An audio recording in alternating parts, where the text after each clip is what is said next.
আমি বীর প্রতীক কর্নেল মোহাম্মদ দিদারুল আলম এ পর্যন্ত জামাতের রাজনীতি পর্যবেক্ষণ করে আমি অনুধাবন করতে পেরেছি তারা অত্যন্ত সুশৃঙ্খল একটি রাজনৈতিক দল।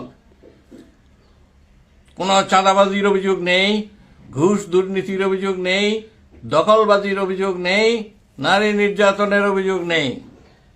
তাদের ছাত্র সংগঠন ছাত্র শিবির মেধাবীদের একটি মিলন মেলা। এই মেধাবীদের মিলন মেলা থেকে রিক্রুট করে জামাতের নেতৃত্ব গড়ে উঠেছে। এমন একটি রাজনৈতিক দলের কাছে দেশ নিরাপদ থাকবে, এটাই আমার প্রত্যাশা। আমি বীর প্রতীক মোহাম্মদ দিদারুল আলম জামাতকেই ভোট দেব। অতীতে মুক্তিযুদ্ধের চেতনার নামে রাজনৈতিক দলগুলো লুণ্ঠন আর লুণ্ঠনই করেছে। পুকুর চুরি নয়, দিঘি চুরি নয়, নদী চুরি নয়, একেবারে সাগর মহাসাগর চুরির মতো কবিরা গুনাহ করেছে।